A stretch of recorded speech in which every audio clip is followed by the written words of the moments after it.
In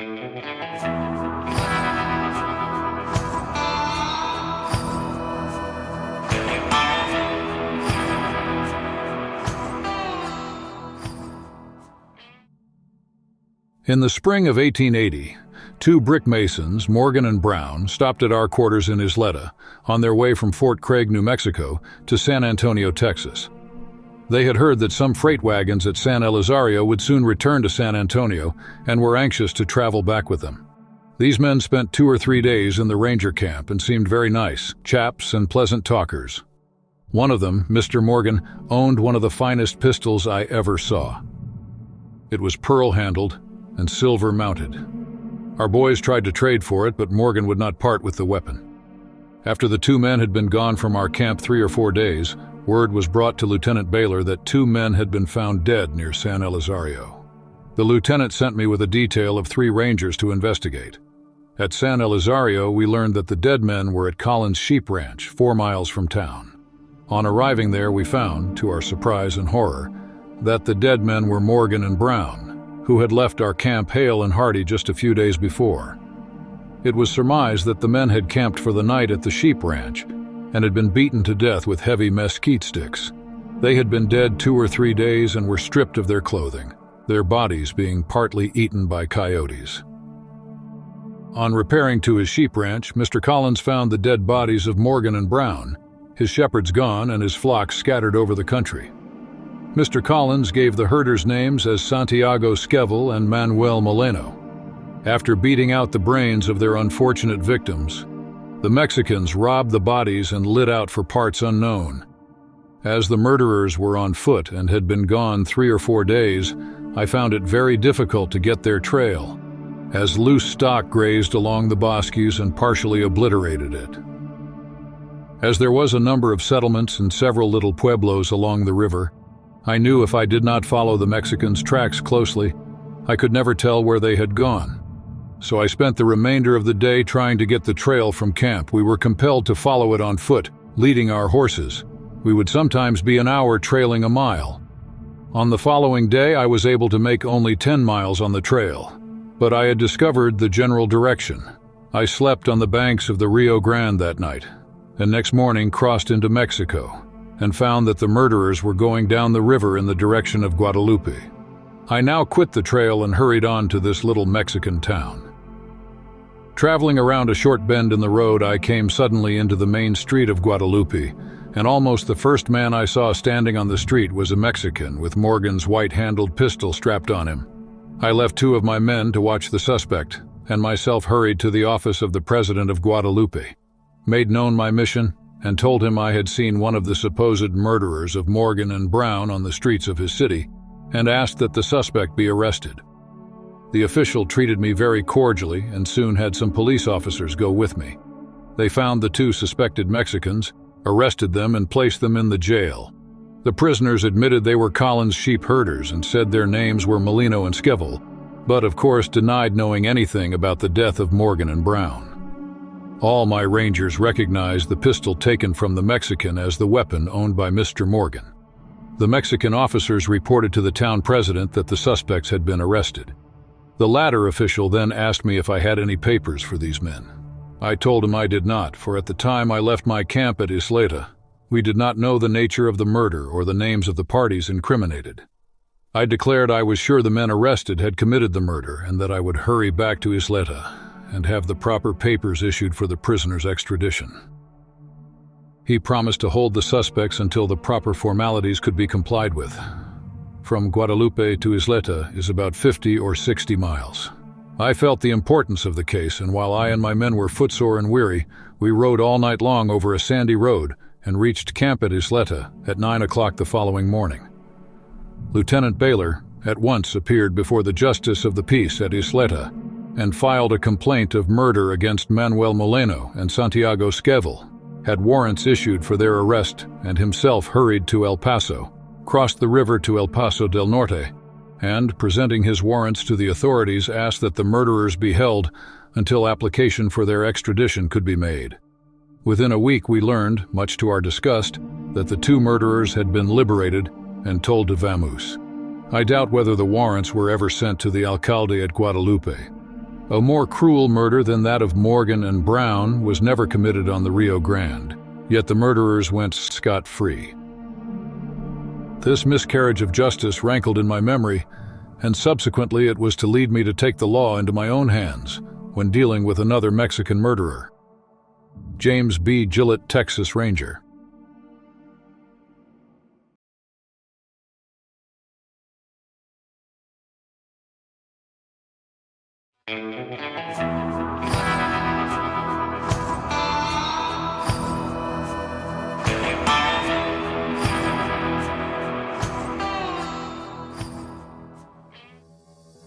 The greatest event of my life occurred when I was shot at the Battle of Big Spring and left for dead on the field.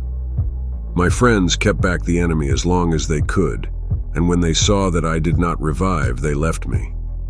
I was bleeding from the inside. Coughing of blood out of the throat brought me to. When I came to, I found the enemy had departed, and I followed the tracks of my own tribe. Some of my friends were shot, and I could see by the bloodstains on the snow the path they had taken. I was 19 years of age at this time. It was a long time before I overtook the band. They traveled much faster than I could, but I finally reached the camp and recovered. We had no surgeons and but little care. Every Indian had to be his own doctor. I will tell you about another close call I had. The event that I am now about to relate is the main thing that makes a chief out of a warrior. We had a fight with the Piegans.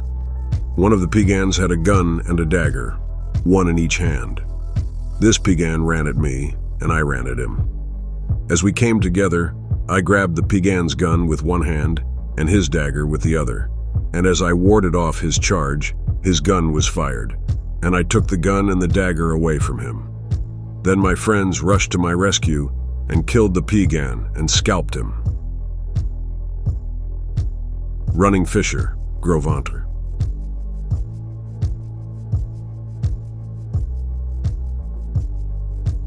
The first thing I can remember is my father telling me about war. We then lived in teepees like the one in which we are now sitting. We were then moving from place to place, and the old people were constantly talking about war. That was the school in which I was brought up, a war school. We kept on moving from place to place until I grew to manhood. Then I came to see a real battle. The first time I was in a battle, I thought of what my father had told me. He told me to be a brave man and fight and never run away. I think this was good fighting because I know what fighting meant from what my father had told me. At that time, if an Indian wanted to win distinction, he must be a good man as well as a good fighter. I was in a good many battles until finally I had to give up fighting.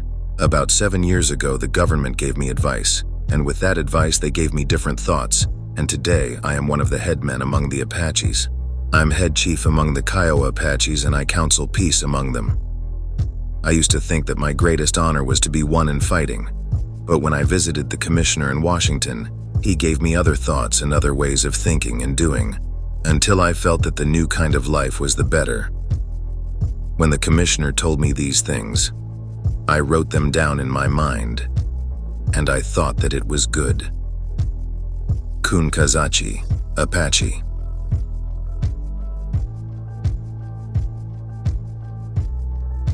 My father told me I was born in the Black Hills. Ever since I can remember, my people have lived on the shores of the Bad River, South Dakota. While I lived there, I saw the white people for the first time coming up the river in the big boats. At this time, the buffalo were on both sides of the Missouri River, and there was plenty of game, and we were all living fat at that time. It was not very long before the fort was built at the mouth of the Bad River. My father liked to be with the white people, and we were up at the store a good deal. The fort finally became a great trading post. The Indians brought in skins of the various animals, such as beaver, wolf, fox, panther, and buffalo. While I was still a young boy, I left that section of the country and came further west with the other Indians. I have always tried to live without making any trouble among my own people or with the whites.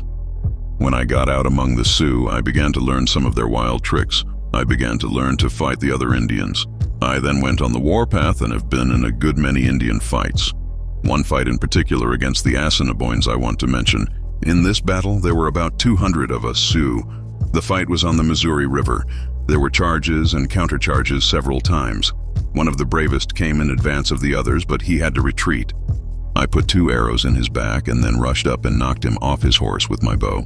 After I had knocked this man off his horse, my own horse ran away with me and ran right into the enemy's line, dashing in among the foe. They were firing arrows at me from all sides, and I expected that this was my last day. This was the greatest fight I was ever in, though I have been in many others. Chief Whitehorse.